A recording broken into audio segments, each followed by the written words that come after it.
Okay. Today we're reading Chapter 13, page 54 to 66. It was Monday afternoon, 2 days after Arthur's visit to the junk man's garage, when Officer Billy called. Barbara, who wasn't very good at taking messages, had answered the phone. "A person just called for you," Barbara announced as Arthur walked into the living room. She was curled up on the couch eating a bag of Cheetos and watching cartoons. Usually, Arthur got home before his sister. But it was his first day back at junior high school after this time in juvie. The day hadn't gone very well, and then his bus was late. Who was it? I don't know. I don't think she was a police officer. I think she was the police officer lady. Arthur felt his stomach drop. It had to be Officer Billy. "Did you do something wrong again?" his mom asked. No, Barbara pressed, her orange cheddar lips together like a disapproving goldfish. "No." "Well, she said you need to call her right away." Arthur went to the kitchen phone and dialed the officer's number kind of reluctantly, hoping she had gone home for the day, or for the year. Of course, she answered on the first ring. "Officer Wanda Billy," a box-shaped voice said. "This is Arthur Owens." There was a long silence. Arthur wasn't sure if the Officer Billy was trying to remember who he was, or if he had already said the wrong thing. "I spoke with Mr. Hampton today," the chilly voice fondly continued, "and he informed me that you did not follow the directions he gave you on Saturday. Is that correct, Mr. Owens?" "No. I mean, yes. I did follow the directions. But some of the things on the list didn't make any sense, so I found a couple of other things for him instead." He tried to explain how he'd left the blue lamp instead of light bulbs, and he found the hubcap instead of foil, and the toaster instead of foil. But everything else he had asked for was there, pretty much. Arthur's voice trailed off as he realized he was making as much sense as his mom when she got upset. Plus, Officer Billy didn't seem to be listening or caring. "I didn't ask you for a list of excuses, Mr. Owens. I asked you if you followed Mr. Hampton's specific directions." "No. Not exactly. All of them. Next time, follow the directions Mr. Hampton gives you. I don't want to hear this again from him again. Is that clear?" Officer Billy bellowed into the phone and then hung up.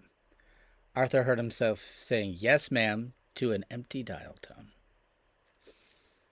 1960s plug-in phone, dial tones, all that stuff.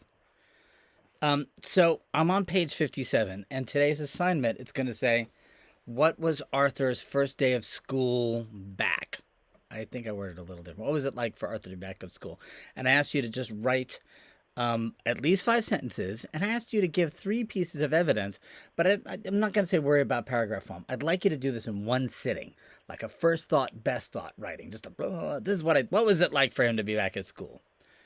So I'm going to read the chapter because I asked you from 57 to 60 to watch.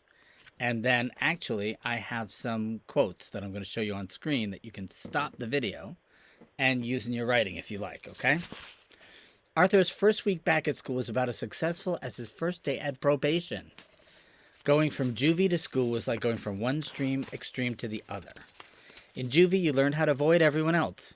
If some convict kid wanted to cut in front of you in the food line, or steal your banana pudding at supper, you let him, no questions asked. But when Arthur got back to school in December, everyone avoided him. He felt as if he were inside an invisible box. Nobody bumped to him in the hallway. Nobody spoke to him. When he sat down in the cafeteria for lunch, the other kids picked up their trays and left. The whole school knew what he had done, of course. Nothing was a secret at Bird Junior High. You couldn't fart without somebody knowing it. Yes, it says it in the book. On Arthur's first day back, the vice principal, who everyone called Vice, though his name was Mr. Barber, met him at the front door after he got off the bus. He always reminded Arthur of a dry cornstalk, tall guy, gray wisps of hair on his head, grim-colored suits. "Follow me," said Vice. And he gripped Arthur firmly by one shoulder, steered him down an almost deserted hallway. "We've moved you." Arthur wasn't sure what "moved" meant until Vice showed up his new locker at the gym hallway. It was opposite the end of the school from the 7th grade lockers. It didn't take a genius to figure out they decided to put him there to keep him away from everybody else. Plus, coaches' offices were nearby. Arthur figured the coaches had probably been told to keep an eye on him and tackle him if he did anything violent. For some reason, he thought of the balding, overweight football coaches trying to tackle him. That made him smile. "What's so funny?" Vice asked. "Oh, nothing," said Arthur. "This locker is yours." And he opened metal locker 1034, which smelled like foot odor. "Okay," Arthur said, glancing inside. Nothing to see except a crumpled O. Henry bar wrapper at the bottom. Vice closed the door again with a clang. "So this is where you'll be for a while, until we see how things are going. With good behavior, you might be able to earn your way back into the 7th grade hallway. Someday." From the doubtful tone of Vice's voice, Arthur guessed that no matter how good he was, someday was probably never going to come. Later in the week, Arthur had a big quiz in earth science class. He thought he had understood the material pretty well. He knew about volcanoes and earthquakes and how continental drift is the way continents move. He remembered some of the facts he'd learned in juvie, how we're living on big plates floating around, nothing's permanent, how some people are unlucky enough to live in places where the plates have big cracks in them. Arthur was convinced he was one of those people. Despite the gloom and doom, he liked earth science. It was one of the few classes he looked forward to. Industrial arts was another one, maybe because the teacher reminded him a little of his dad. He never gave out any homework either. But Arthur had missed an entire set of volcano questions on the quiz. Without even trying to be funny, he had to admit to himself that he had completely blown it. The earth science teacher was a short man, who everyone called Mr. C because his full name was about 20 letters in it. As he handed back the quiz to Arthur, he shook his head sadly and tapped a dark finger on the missed questions. "You must follow directions next time," he said. Follow directions. Arthur wondered if the guy knew Officer Billy. During his first miserable week back at junior high, when he was failing stuff and forgetting stuff and going to the foot odor locker in the gym hall, Arthur often thought about giving up and quitting. His dad had dropped out of school in the 11th grade. Can you drop out in 7th grade? He wondered. And why bother to learn all this anyway? What's the use? What does it matter? But whenever he thought about quitting, he'd hear Judge Werner saying, "The apple doesn't fall far from the tree," and it would make him mad enough to stay. So, I saw that on page 57, and you can stop the video. Here's 3 pieces of evidence. What was his school like? Page 57, second paragraph. Everyone avoided him. The whole school knew what he had done. Page 58. Arthur's school locker was moved by Vice to the opposite end of the school. Page 60. Arthur thought his dad dropped out at 11th grade.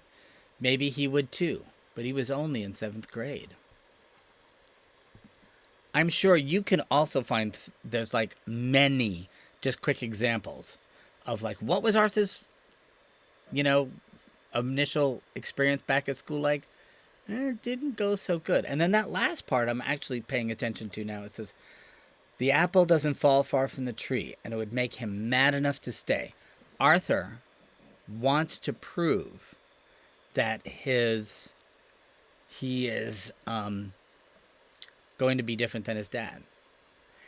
It seems like the author is hinting at that Arthur is going to find redemption for himself and his dad. Remember, that's being saved from mistakes, errors, blame, many things. But isn't that interesting? The author keeps... This book is very artistically done. The author keeps just popping little things in like that. We think Arthur's going to give up, and is redemption. I don't know where it's going to happen from. It's not looking good. But then he's mad enough to stay to redeem his father and himself. So interesting. Okay, I'm going to go a little more. Chapter 15, page 61. Arthur Owens could hardly drag himself out of the house for his second Saturday of probation next weekend. It was snowing big, wet flakes. The streets were full of slush. He had no idea what kind of job the junk man would dream up for him this time. He really hoped he wasn't going to be pushing the rust bucket cart around the neighborhood collecting junk from a list again. But just in case, he dug out his oldest winter coat to wear. It was a heavy beige jacket that had these ridiculous pockets and buckles. He wore it in 5th grade, probably. It might have been cool back then, but it definitely wasn't cool now. He was amazed and dismayed to find it still fit. Ooh, except for the sleeves, being a couple inches short. Arthur stuck some folded grocery bags in the pockets and made sure to wear a pair of gloves this time. He tried not to think about how much he was beginning to act like the junk man. Old tan coat, pocket stuffed with paper bags. All he needed was a pair of foggy eyeglasses and the transformation would be complete. "Where did you find that thing?" his mom said. Back of the closet, Mom." "Did you lose your other coat?" "No." But he avoided her gaze. He could tell his mom wanted to ask more questions, but she didn't. He did not tell her about the deserted garage or about collecting the 7 most important things. And yet he'd managed to make sure Barbara didn't blab about Officer Billy's phone call. Why did his mom worry even more? Before Arthur's first day of probation, his mom called Officer Billy to make sure working for the junk man was safe. "When we see him around our neighborhood, sometimes he acts a little strange," Mom said to Officer Billy. But Officer Billy told Arthur's mom that she should be more worried about her brick-throwing son than Mr. Hampton. This really irritated his mother. "That lady doesn't know you like I do, Arthur." His mom always sees him in a redeemed state. It's kind of beautiful. In terms of redemption, Arthur's mom always sees him as already redeemed, already saved. She never sees him as anything else. Well, maybe. We'll see. Knowing his mom was what his mom was like, Arthur told her he had been running errands for Mr. Hampton. It was pretty easy. He gave me a list of things to get. That's all he told her. It wasn't a complete lie. Arthur got ready to leave for his second Saturday of work. His mom patted his back and tried to sound encouraging. "Be as helpful as you were last week, and maybe he'll let you off early." Arthur knew there was no chance of that happening, not with Officer Billy keeping track of every second. "We'll work on Christmas tree when you get back, all right? Before Barbara gets home from her friend's house." "Sure, okay. See you later," Arthur said, quickly yanking the door shut behind him. He didn't want his mom to see his face and realize how much he was dreading the Christmas tree.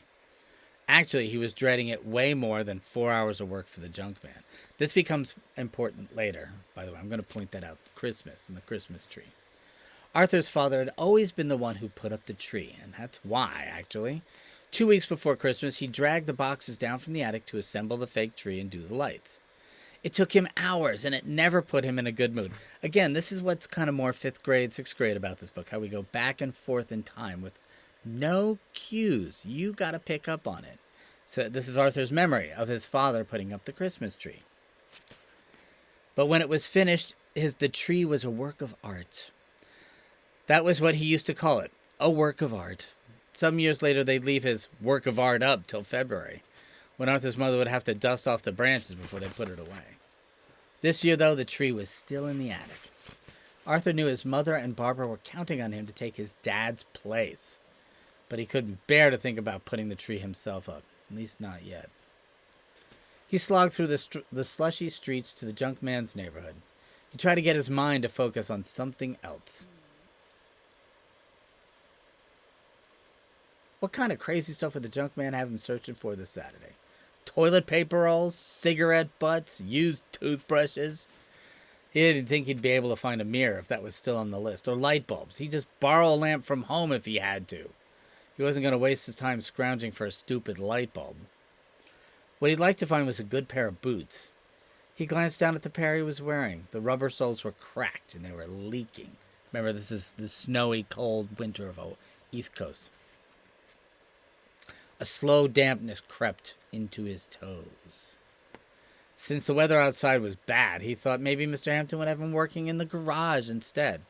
Then he decided it'd be better if it didn't happen. He had no idea what he'd say if he might meet the guy face to face, or what the guy might say to him.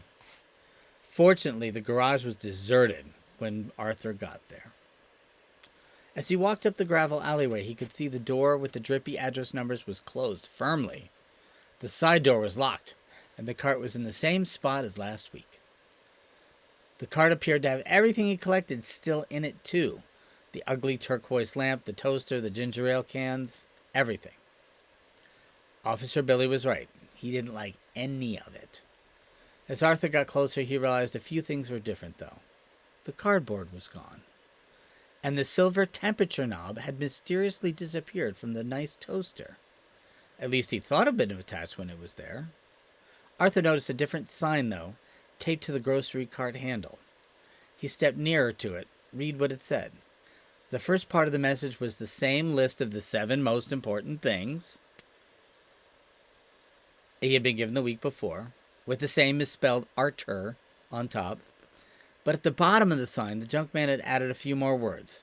In blue ballpoint pen, he had written a quote, "Where there is no vision, the people perish." Arthur had no idea what it meant, but he was pretty sure it wasn't supposed to be a compliment.